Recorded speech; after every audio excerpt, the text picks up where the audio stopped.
Baghdad के कदीम और मसरूफ शहर में जहाँ सोने के बाजार जगमगाते थे और मसालों की खुशबू हवा में रची बसी थी, वहाँ सलाहुद्दीन नाम का एक निहायत मुअज़्ज़ज़ और कामयाब ताजिर रहता था। लोग उसे सिर्फ उसकी दौलत की वजह से नहीं, बल्कि उसकी दियानतदारी और मेहरबानी के सबब भी पसंद करते थे। सलाहुद्दीन का सिर्फ एक ही बेटा था, कमाल। एक नरम दिल, फरमाबरदार और मेहरबान बच्चा जो हमेशा अपने बाप के करीब रहता था। सलाहुद्दीन का एक छोटा भाई भी था, अहमद, जो कई सालों से सलाहुद्दीन की दौलत पर ही जिंदगी गुजार रहा था। सलाहुद्दीन उसकी कमजोरियों से वाकिफ था, मगर फिर भी उसे हमेशा इज्जत देता।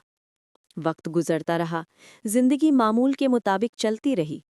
सालों तक सब कुछ पुरसुकून रहा, लेकिन कुछ दिनों से सलाहुद्दीन की तबीयत नासाज रहने लगी। यहाँ तक कि एक दिन सलाहुद्दीन शदीद बीमार पड़ गया। उसकी तबीयत दिन ब दिन बिगड़ती गई। डॉक्टरों और हकीमों ने पूरी कोशिश की, मगर सलाहुद्दीन महसूस कर रहा था कि उसकी ज़िंदगी का आखिरी बाप करीब आ पहुंचा है। 3-4 साल का नन्हा कमाल अपने बीमार बाप को दवाई खिलाता है और उसे आराम से खड़े होने में मदद करता है, और फिर हाथ पकड़कर उसे आहिस्ता आहिस्ता बेडरूम तक ले जाता है। बाप बिस्तर पर लेट जाता है। एक कमज़ोर आवाज़ में उसने अपने भाई अहमद को करीब बुलाया। अहमद, मेरे बाद मेरे बेटे कमाल का ख्याल रखना। वो बहुत मासूम है। उसका हाथ पकड़कर उसे जिंदगी सिखाना। अहमद ने फौरन सर हिलाया। जरूर भाई, आप फिक्र ना करें। मगर उसके मुअद्दबाना लहजे के पीछे एक और सच खामोशी से छुपा हुआ था। चंद दिन बाद सलाहुद्दीन इस दुनिया से रुखसत हो जाता है। पूरा शहर एक ईमानदार इंसान की मौत पर अफसुर्दा था। कमाल जनाजे पे हाथ रखकर गम से निढाल आंसू बहाए जा रहा था। थोड़ी देर बाद वो सब वहां से वापस लौट आए, मगर वो गर्मजोशी जो कभी घर में बसती थी, साथ ही दफन हो गई। चंद ही दिन बाद सब कुछ बदल गया। अहमद महल में दाखिल हुआ और सर्द लहजे में बोला, ये बड़ा शानदार कमरा अब मेरा है, तुम फौरन यहाँ से निकल जाओ। कमाल हैरान धीमी आवाज में बोला, ऐसा ना करें, अब्बा ने कहा था। वो पूरी बात भी ना कर पाया कि अहमद के हाथ का जोरदार थप्पड़ उसके नन्हे चेहरे पर पड़ा। कमाल लड़खड़ाकर गिर पड़ा। अब कोई तुम्हारी इज्जत नहीं करेगा। गार्ड्स, इसे मजदूरों के कमरों में फेंक आओ।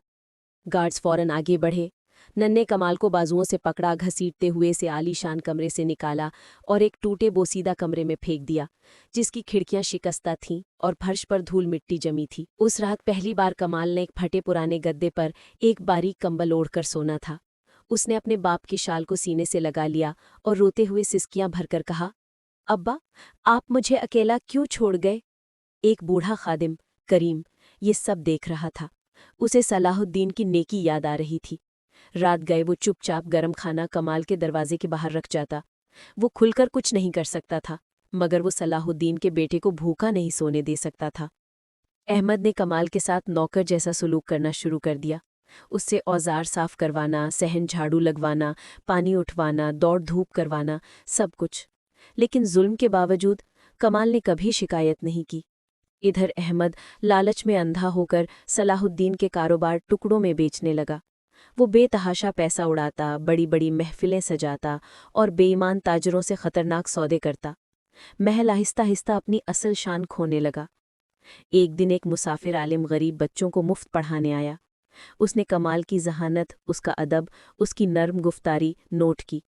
आहिस्ता आहिस्ता उसने कमाल को पढ़ाना शुरू किया। तिजारत, हिसाब, हिकमत, तहरीर, सब कुछ।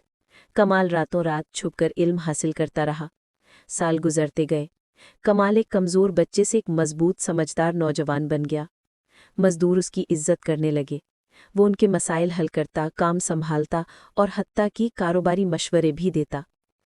उधर अहमद का लालच अपनी ही सल्तनत को तबाह कर गया।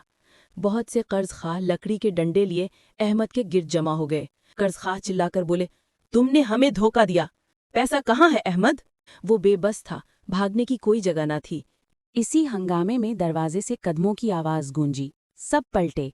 कमाल अंदर दाखिल हुआ, पुरसुकून मगर मजबूत लहजे के साथ। उसमें सलाहुद्दीन की वक़ार और जिंदगी की मार से आई हिकमत झलक रही थी। रुक जाओ। हॉल में सन्नाटा छा गया। अहमद उसे घूरने लगा, जैसे कोई भूत देख लिया हो। तुम्हें यहाँ नहीं होना चाहिए, वो हकलाया। कमाल कर्ज ख्वाहों की तरफ मुड़ा। मेरे बाप ने कभी किसी का भरोसा नहीं तोड़ा।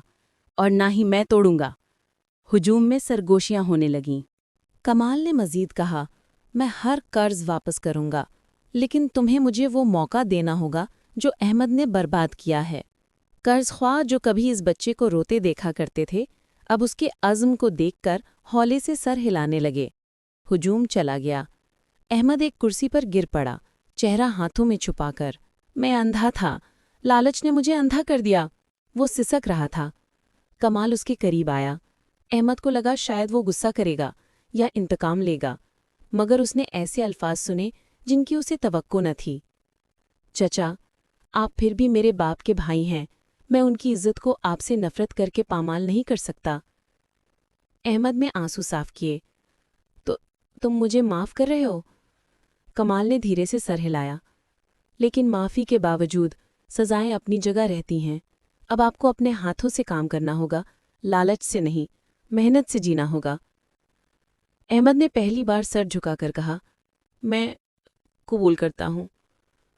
کمال کی قیادت میں محل دوبارہ گھر بننے لگا، ٹوٹے ہال درست ہوئے، باپ کا کاروبار دوبارہ کھلا، ایک ایک کر کے سارے قرض ادا کیے گئے، دیانتداری کے ساتھ۔ جو مزدور کبھی اس پر ترس کھاتے تھے، اب اسے اپنا رہنما کہتے تھے، اور احمد انہی مزدوروں کے ساتھ کام کرتا، پتھر اٹھاتا، لکڑیاں ڈھوتا، صحن صاف کرتا، پوری خاموشی اور عاجزی کے ساتھ۔ لوگ حیران تھے، مگر وہ بدل رہا تھا۔ مہینوں میں محل پھر جگمگانے لگا۔ صلاح الدین کی برسی پر کمال نے اپنے باپ کی تصویر کے سامنے دیا جلایا۔ ابا، میں نے آپ کا وعدہ نبھایا۔ ایک نرم ہوا کا جھونکا کمرے میں آیا، جیسے باپ کی طرف سے دعا مل رہی ہو۔ احمد پیچھے کھڑا تھا، ٹوٹا ہوا مگر بدل چکا۔ کمال، اس نے دھیمی آواز میں کہا، تم نے مجھے وہ سکھایا جو تمہارا بھائی بھی نہ سکھا سکا۔ تم نے مجھے زندگی سمجھائی ہے۔ کمال نے اس کے کندھے پر ہاتھ رکھا۔ یہ گھر میں نے اکیلا نہیں بنایا، یہ سب نے مل کر بنایا ہے۔ یوں کمال دکھ سے عظمت تک پہنچا۔ اس نے سیکھا کہ اصل طاقت دولت میں نہیں، کردار میں ہوتی ہے۔ عزت مانگنے سے نہیں، کمانے سے ملتی ہے۔ اور سب سے بڑھ کر اتحاد وہ چراغ ہے جو لالچ کے اندھیرے کو مٹا دیتا ہے۔ بغداد نے اسے یاد رکھا، ظلم سہنے والے بچے کی طرح نہیں، بلکہ زخموں کو بھرنے والے رہنما کی طرح۔